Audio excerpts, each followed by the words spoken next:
Hello students. आज हम लोग कुछ इम्पॉर्टेंट आउटपुट फाइंडिंग क्वेश्चंस करेंगे एकेटीयू से रिलेटेड। और ये एकेटीयू के प्रीवियस ईयर के क्वेश्चन हैं और उनमें उनसे रिलेटेड कुछ और इम्पॉर्टेंट क्वेश्चंस भी हैं। तो एकेटीयू में जो पहला क्वेश्चन ये प्रीवियस ईयर क्वेश्चन पेपर से लिया गया है उसका मैंने प्रोग्राम और आउटपुट दोनों लिखा हुआ है। अब मैं एक्सप्लेनेशन दे रहा हूँ क्योंकि यहाँ पर एक्सप्लेनेशन ज़्यादा इंपॉर्टेंट है। अगर एक्सप्लेनेशन में आप उसका रीजन समझ गए तो इससे मिलता जुलता कोई भी क्वेश्चन आप 100% करेक्ट सॉल्व कर सकते हैं। सो पहले क्वेश्चन में देखिए int n is equal to 4 है, फिर printf के अंदर %d लिखा है और plus plus n equal to 4 लिखा है। So plus plus n equal to 4 को यहाँ पर अब हमें सॉल्व करना है। तो plus plus n equal to 4 को जरा सॉल्व करते हैं। तो ये लिखा हुआ है प्लस प्लस n और इक्वल टू 4। तो अब इस पूरी एक्सप्रेशन को सॉल्व करना है। जो रिजल्ट आएगा वो यहाँ पर इंटीजर की वजह से %d की वजह से एज एन इंटीजर प्रिंट हो जाएगा। तो plus plus n equal to 4 में यहाँ पर देखिए ऑपरेटर कौन से लगे हैं। एक यूनरी ऑपरेटर है, प्री इंक्रीमेंट ऑपरेटर, और एक ये इक्वालिटी ऑपरेटर लगा हुआ है शायद। सो हमेशा प्री इंक्रीमेंट ऑपरेटर की प्रेसिडेंस ज्यादा होती है। और ऑपरेटर प्रेसिडेंस को कैसे याद रखना है इसका वीडियो मेरे चैनल पर है, वहां से देखिए और तैयार करिए। ऑपरेटर प्रेसिडेंस और एसोसिएटिविटी नाम से एक मैंने पूरा अच्छा वीडियो बना रखा है, उसको जरूर देखिए। क्योंकि इस तरह का ऑपरेटर बेस्ड एक्सप्रेशन में हमें कैसे सॉल्व करना है, किस ऑपरेटर को पहले इवेल्युएट करना है, उसके रूल्स उसी से आते हैं। तो इसी से मुझे पता चला कि ये प्लस प्लस पहले सॉल्व होगा। तो प्लस प्लस का मतलब क्या होता है सब बच्चों, ये तो मालूम होगा आपको कि प्लस प्लस एन का मतलब होता है n is equal to n plus 1। ठीक, तो n में जो भी है उसको एक इंक्रीमेंट करके n में डाल दिया जाए। तो n में क्या है, यहाँ पर n में है 4। तो अब n में कितना हो जाएगा, तो यहाँ पर देखिए n is equal to 4 plus 1, तो ये कितना हो गया 5। तो अब इस एक्सप्रेशन के रिजल्ट में एक तरफ है 5 और दूसरी तरफ है 4 जो कि सेम नहीं है। और जब ये सेम नहीं है तो ये है आपका रिलेशनल ऑपरेटर और इसका रिजल्ट होगा फॉल्स यानी कि 0। ठीक, तो इसका फॉल्स लॉजिकल डेटा का आंसर है और 0 इसका इंटीजर आंसर है और इसीलिए इसका आउटपुट 0 है। ठीक, नेक्स्ट क्वेश्चन पर चलें। चलिए नेक्स्ट क्वेश्चन देखिए। मेन इंट आई 1 और फॉर के अंदर 2 सेमीकोलन लगे हैं। इस तरह के रिप्रेजेंटेशन को हम बोलते हैं कि ये फॉर लूप इनफाइनाइट टाइम्स चलने वाला फॉर लूप है। इनफाइनाइट टाइम्स चलने वाला फॉर लूप है। ये इनफाइनाइट टाइम चलता है क्योंकि इसमें एक्चुअली में फॉर लूप का सिंटेक्स गलत नहीं है, लॉजिकली ये इनफाइनाइट टाइम चल रहा है क्योंकि इसमें कंडीशनल स्टेटमेंट नहीं है और अपडेशन स्टेटमेंट नहीं है। सो तब भी 2 सेमीकोलन अंदर लगे हों तो इसको हमेशा इनफाइनाइट लूप मान करके चलाना चाहिए। तो पहली बार इनफाइनाइट लूप टाइम चलेगा तो पहली बार, दूसरी बार, तीसरी बार, चौथी बार और ये चलता ही जाएगा। ठीक, तो जब ये पहली बार चलेगा तो ये प्रिंटफ वैल्यू को प्रिंट करेगा। सो प्रिंटफ की वजह से आई की वैल्यू क्या लेके गए थे 1, तो आउटपुट विंडो में आई की वैल्यू 1 प्रिंट हो जाएगी। फिर इसके बाद अगली लाइन क्या लिखी है, इफ आई इक्वल टू 5। अब आई इक्वल टू 5 हमारे पास एक एक्सप्रेशन है। ये कैसी एक्सप्रेशन है, ये असाइनमेंट एक्सप्रेशन है। यानी कि इसका रिजल्ट क्या है, इसका रिजल्ट है जो वैल्यू सक्सेसफुली असाइंड हुई वही इसका रिजल्ट है। तो इसका मतलब है इस एक्सप्रेशन का रिजल्ट है 5। अगर यहाँ सपोज लिखा होता i is equal to 0, right, तब इसका रिजल्ट होता 0 जो कि फॉल्स वैल्यू होती है। लेकिन ये 5 कैसी वैल्यू है, 5 हमारी नॉन जीरो वैल्यू है। नॉन जीरो वैल्यू एक ट्रू वैल्यू होती है, राइट। तो ये 5 हमारा इस एक्सप्रेशन i इक्वल टू 5 का मतलब है 5। तो यहाँ पर एक्चुअली में ये ट्रू वैल्यू हो गई, ट्रू हो गई। सो इफ के अंडर कंडीशन ट्रू हो गई तो अब इफ की बॉडी में जो भी है वो चलेगा। और इफ की बॉडी में क्या है, ब्रेक है। ब्रेक स्टेटमेंट क्या करता है, it takes control out of loop body. तो ये लूप बॉडी से बाहर ले आता है, it takes control out of loop body. ठीक, तो ये लूप बॉडी से बाहर ले आएगा और बाहर ले आएगा लूप कौन सा, ये फॉर लूप है, इससे बाहर आ जाएगा। इससे बाहर कुछ और होता अगर तो वो प्रिंट होता और कुछ नहीं है, इसका मतलब है प्रोग्राम टर्मिनेट हो जाएगा। तो आउटपुट में क्या आएगा, सिर्फ और सिर्फ 1 आएगा आउटपुट में।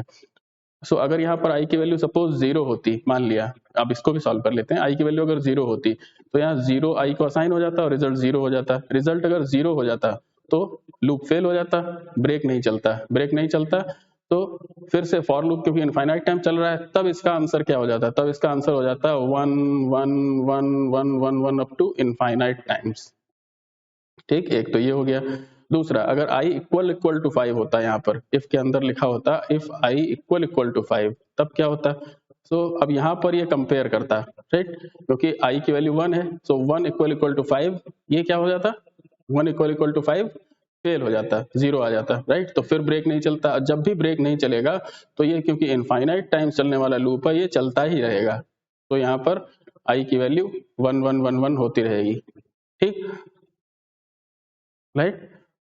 सो पहले वाले में जरा यहाँ पर एक बार फिर से देखें, आई की वैल्यू 0 अगर हमने दी, सपोज यहाँ पर लिखा आई इज इक्वल टू 0, सो 0 आई में असाइन हुआ, ये फेल हो गया, फेल हो गया, तो ब्रेक नहीं चला, तो फिर से ये लूप में ही रह जाएगा। तो पहली बार थोड़ा सा गलत हो गया है, पहली बार में 1 आएगा और उसके बाद लगातार 0 0 0 0 इस तरह से आता रहेगा, क्योंकि पहली बार में तो 1 प्रिंट हो गया, फिर आई में हमारे 0 असाइन हो गया, 0 असाइन हो गया, अगली बार प्रिंट एफ चलेगा तो 0 प्रिंट कर देगा, फिर आई में 0 असाइन हो जाएगा, फिर 0 प्रिंट करेगा, तो ये 0 0 0 0 होगा, ठीक।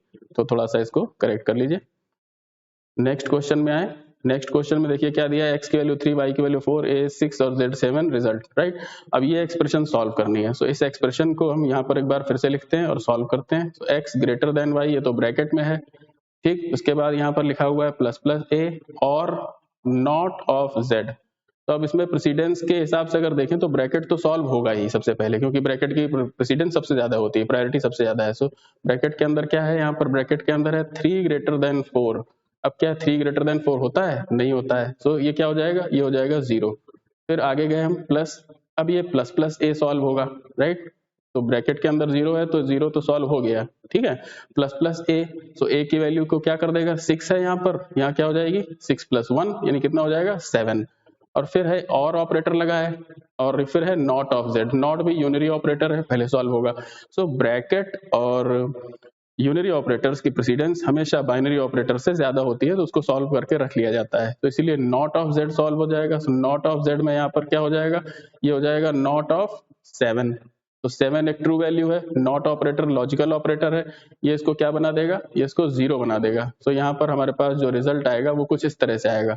सो अल्टीमेटली रिजल्ट क्या आएगा, 0 प्लस 7। अब 7 और 0, सो 7 और 0, 7 कैसी वैल्यू है, ट्रू वैल्यू है, 0 कैसी वैल्यू है, फॉल्स वैल्यू। अब और ऑपरेटर लगा है, और ऑपरेटर के एक भी तरफ अगर ट्रू वैल्यू है तो उसका रिजल्ट क्या होता है, उस पूरी एक्सप्रेशन का रिजल्ट होता है ट्रू, यानी कि 1। इसका मतलब है कि यहाँ पर जो ये 7 लिखा है, ये 7 ना होकर के यहाँ पर ये 1 हो जाएगा, ठीक। तो यहाँ पर हो जाएगा 1। तो इस पूरी एक्सप्रेशन का रिजल्ट जो आएगा वो क्या आएगा, वो आएगा 1, और वही हमारा रिजल्ट वेरिएबल में जाएगा और यहाँ से प्रिंट हो जाएगा, इसलिए इसका आउटपुट 1 रहेगा, ठीक। नेक्स्ट क्वेश्चन में आते हैं। तो नेक्स्ट क्वेश्चन देखिए यहाँ पर, नेक्स्ट क्वेश्चन में यहाँ पर लिखा है इंट ए एस्टरिस्क पी। सो एस्टरिस्क पी का मतलब क्या हुआ, मैंने आपको बताया है, पी एक वेरिएबल है, जो कि कैसा वेरिएबल है जरा देखें यहाँ पर, पी ये है, सपोज ये है पी, ठीक। पी का एक कुछ लोकल एड्रेस होगा अपना खुद का। फिर अगली लाइन में और एक इंट ए है, सो हम एक ए वेरिएबल भी बना लेते हैं यहाँ पर, सपोज एक ए वेरिएबल है, ये ए का अपना कुछ एड्रेस है, ठीक। अभी एड्रेसेस ही हैं। फिर इस लाइन में क्या किया है, ए का एड्रेस पी को दे दिया है, सो ए का एड्रेस चला गया पी के अंदर, तो पी के अंदर आ गया एक एड्रेस, सो पी में आ गया 532, ये है ए, ठीक। सो पी क्या हुआ, वो ए को पॉइंट करने लगा, रेफरेंस कर दिया हमने, इसको रेफर करा दिया। अब स्कैनएफ में जा करके जब हम इस स्कैनएफ को एग्जीक्यूट करेंगे, सो स्कैनएफ में क्या लिखा होता है, स्कैनएफ में जनरली लिखा होता है कि स्कैनएफ और %d और एम्परसेंड कुछ वेरिएबल का नाम, यहाँ पर ये एम्परसेंड ए लिखा होना चाहिए था, राइट। अब क्योंकि एम्परसेंड ए को हमने पी में दे रखा है, तो यहाँ पर हमने पी लिख दिया। तो हम चाहे पी लिखें या एम्परसेंड ए लिखें, दोनों सेम है, यानी कि ये दोनों एक्सप्रेशन सेम है एकदम, चाहे इस तरह से स्कैनएफ लिखे या इस तरह से। वो क्यों हुई है, क्योंकि यहाँ पर ये एक्सप्रेशन चल रही है, इसकी वजह से हुआ है, अदरवाइज नहीं होता। तो अब ये कह रहा है, इसने कमेंट में दिया था क्वेश्चन में कि यूजर ने जो वैल्यू इनपुट करनी है वो है 7, तो यूजर ने 7 इनपुट कर दिया।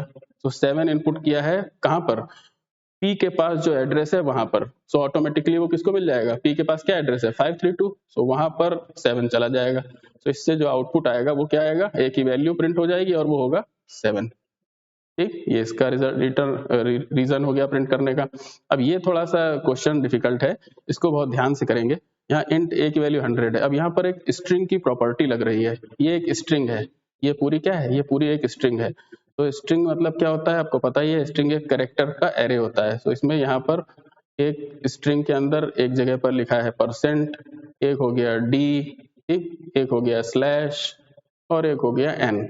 इस तरह से ये पूरी एक स्ट्रिंग है, और यहाँ पर एक होगा /0 भी होगा अलग से, मान लिया इस तरह से कुछ स्ट्रिंग है। अब इसमें हमने लिखा है यहाँ पर +1। सो +1 का मतलब है कि जो पॉइंटर है वो ऑटोमेटिकली यहाँ पर होता तो ये लोकेशन होती 0, ये होती 1, सो ऑटोमेटिकली वो 0 से हटकर 1 पे चला गया। तो अब जब हम a की वैल्यू को यहाँ पर कॉल कर रहे हैं तो हमारी जो स्ट्रिंग बन गई, तो ये +1 की वजह से जो हमारी स्ट्रिंग आ गई है प्रिंटफ के अंदर, जो हमारी स्ट्रिंग बनी है वो क्या बन गई है, वो स्ट्रिंग हमारी बन गई है, इसने कहा है कि +1, यानी कि ये जो है परसेंट हट गया है और ये अब स्ट्रिंग हो गई है D/N, A। स्ट्रिंग हमारी ये बन गई क्योंकि इसने 1 से शुरू कर दिया ना, तो 1 से लेकर के आखिरी तक सारा होगा। तो वो क्या बचा है, परसेंट हट जाएगा, परसेंट 0 प्लेस पर है। अगर यहाँ +0 होता है तब तो यही होता। जैसे अगर हम कहीं पर ऐसा लिखा हुआ देखें हम कि हेलो और इसके साथ लिखा हो +3 सपोज, तो +3 का मतलब कितना है, यह है 0 1 2 3। इसका मतलब है अगर इस चीज को अगर कोई प्रिंट करे तो क्या प्रिंट होगा, इस चीज से प्रिंट होगा LO, क्योंकि थर्ड इंडेक्स से फिर प्रिंटिंग शुरू होगी +3 की वजह से। अगर +2 होता तब कहाँ से प्रिंट होती, सो ये LLO हो जाता। +1 होता तो कहाँ से होती, ELLO हो जाता। ठीक, सो स्ट्रिंग के अंदर अगर प्लस लिखते हैं तो भी वो उसके आगे इंक्रीमेंट करने लगता है, बिल्कुल एरे की तरह से चलता है। सो इस वजह से जो पहली प्रिंटफ के थ्रू वैल्यू प्रिंट होगी वो क्या प्रिंट होगी, वैल्यू।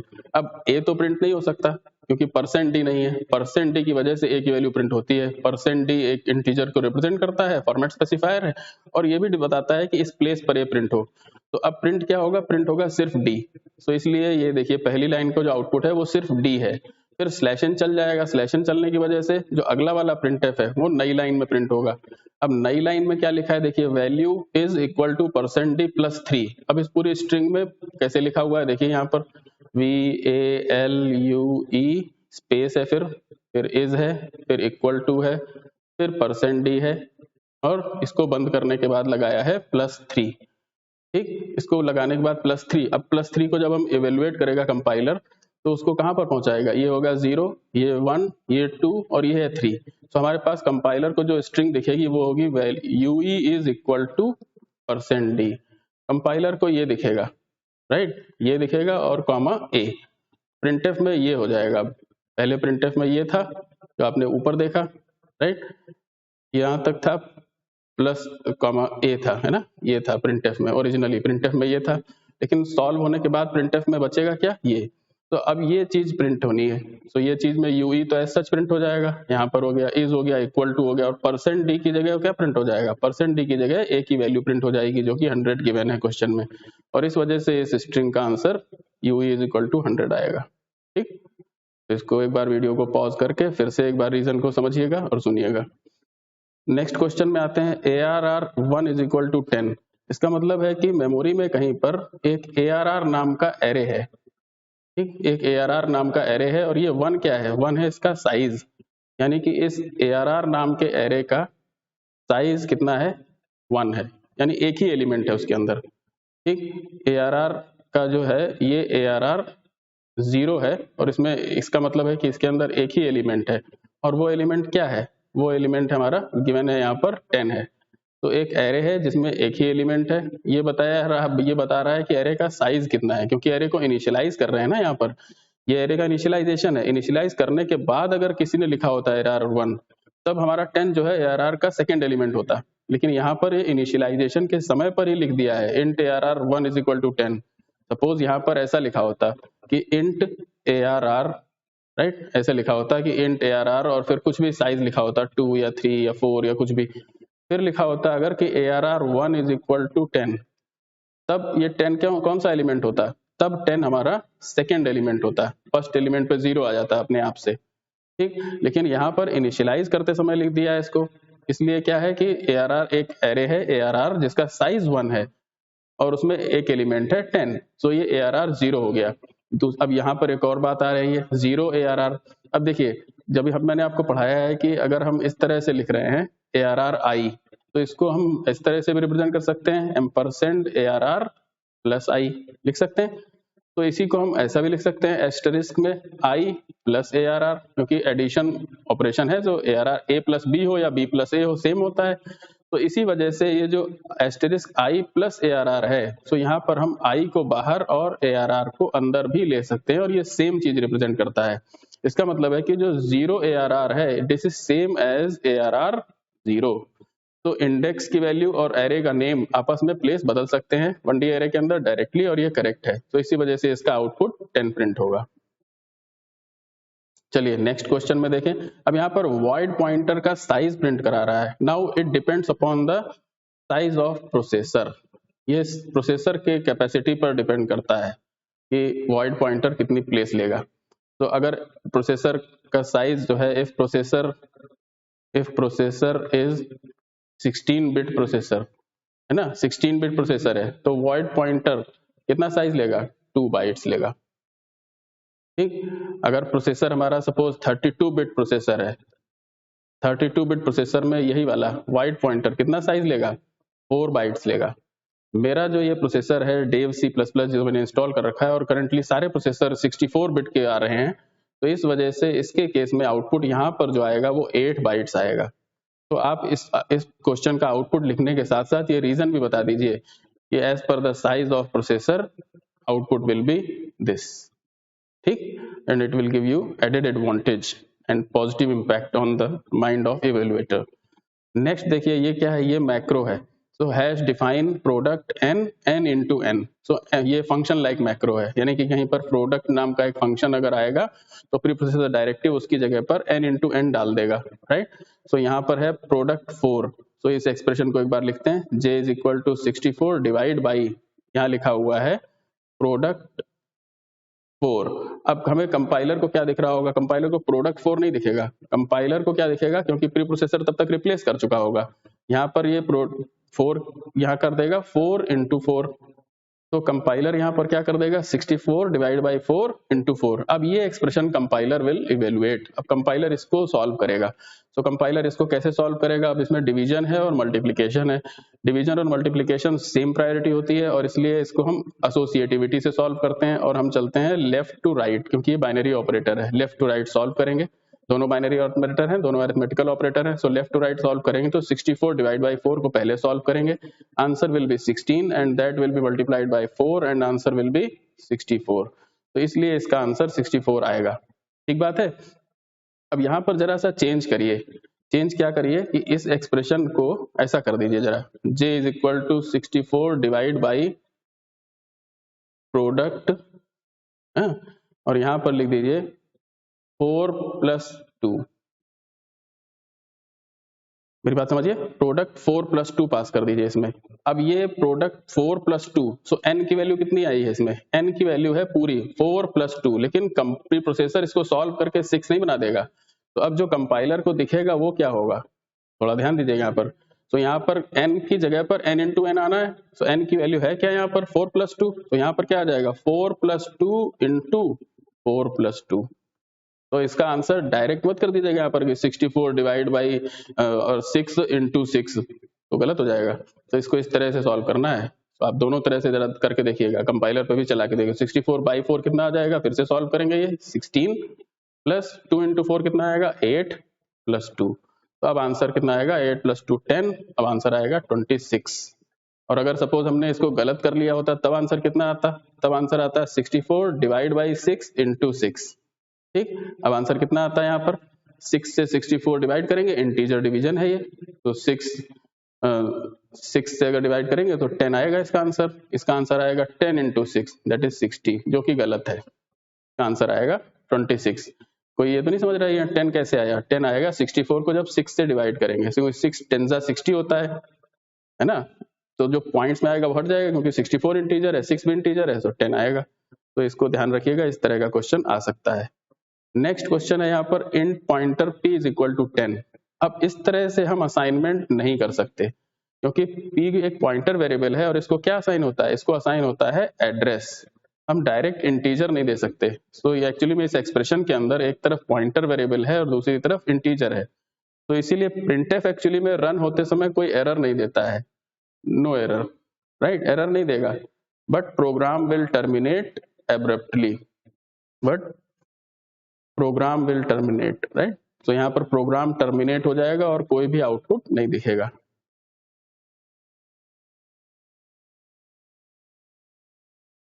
प्रोग्राम विल टर्मिनेट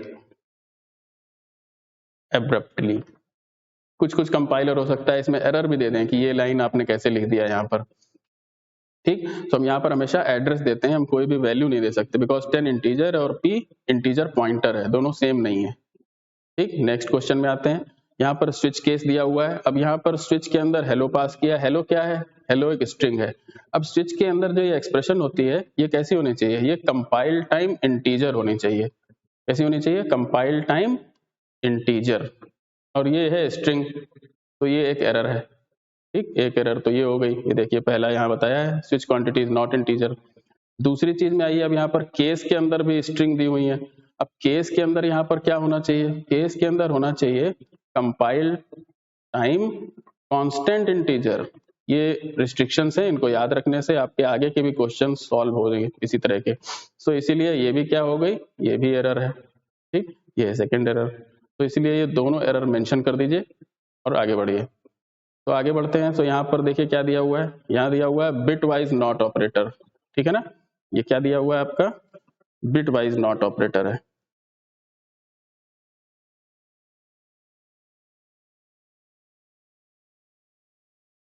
ठीक। ये क्या है? बिट वाइज नॉट ऑपरेटर है यहाँ पर। तो बिट वाइज नॉट ऑपरेटर है, तो बिट वाइज नॉट ऑपरेटर की डेफिनेशन क्या होती है? Bit wise not of n की वैल्यू कितनी होती है? That is equal to minus of n plus 1, ठीक। ये इसकी वैल्यू होती है। तो यहाँ जरा n की जगह पर 0 रखें, तो n की जगह पर 0 रखेंगे क्या आएगा? Minus of 0 plus 1। तो क्या हो गया हमारा?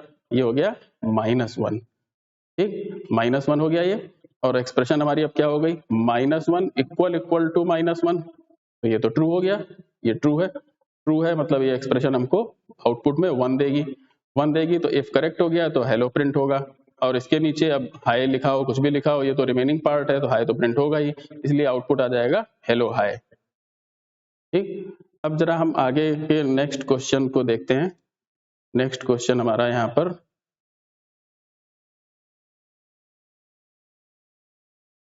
नेक्स्ट क्वेश्चन देखें, ये है नेक्स्ट क्वेश्चन, ठीक। सो नेक्स्ट क्वेश्चन के लिए मैं थोड़ा सा जगह साफ करता हूं यहाँ की। और नेक्स्ट क्वेश्चन में दो फंक्शंस हैं और उनको उसके मेन के अंदर कॉल किया गया है, ठीक। ये है, तो आप तब तक फंक्शन देखिए। फंक्शन 1 के अंदर एक स्टेटमेंट है printf हेलो, फंक्शन 2 के अंदर एक printf स्टेटमेंट है दैट इज printf हाई, फिर मेन के अंदर इनको कॉल किया गया है। तो अब सबसे पहले यहाँ पर कौन सी प्रॉपर्टी लगेगी? यहाँ पर एक प्रॉपर्टी लगेगी printf की। सबसे पहले printf की क्या प्रॉपर्टी होती है? सो printf की प्रॉपर्टी होती है कि printf evaluates from right to left, यानी इस तरफ से printf इवेलुएट करेगा राइट टू लेफ्ट, मतलब कि सबसे पहले fun2 फंक्शन को कॉल करना है। तो fun2 फंक्शन कॉल होगा, तो स्क्रीन पर क्या प्रिंट हो जाएगा? स्क्रीन पर प्रिंट हो जाएगा हाई, ठीक। हाई प्रिंट होगा, और ये fun2 फंक्शन क्या रिटर्न करेगा? कितने कैरेक्टर्स हैं हाई में? 1 2, सो 2 रिटर्न भी करेगा, यानी कि fun2 अपनी जगह पर क्या छोड़ देगा? 2 छोड़ देगा। उसके बाद fun1 फंक्शन कॉल होगा। fun1 फंक्शन कॉल होगा तो fun1 फंक्शन रन होने पर स्क्रीन पर क्या प्रिंट करेगा? हेलो। सो इसी हाई के आगे प्रिंट हो जाएगा हेलो। और हेलो में कितने कैरेक्टर्स है? 1 2 3 4 5, 5 कैरेक्टर हैं। सो fun1 फंक्शन अपनी जगह पर 5 छोड़ देगा। अब इस %d की वजह से ये 5 प्रिंट हो जाएगा पहला वाला यहाँ पर, दूसरे वाले %d की वजह से ये 2 प्रिंट हो जाएगा यहाँ पर। तो यहाँ पर इंटीजर की रिटर्निंग और printf की प्रिंटिंग, इन दोनों पर ध्यान देते रहेंगे तो ये करेक्ट आंसर आपको मिलेगा। तो ये आपके सारे क्वेश्चंस हो गए। इसी तरह से मिलते जुलते और क्वेश्चंस भी करिए और एक्सीलेंट परफॉर्म करिए। Thank you.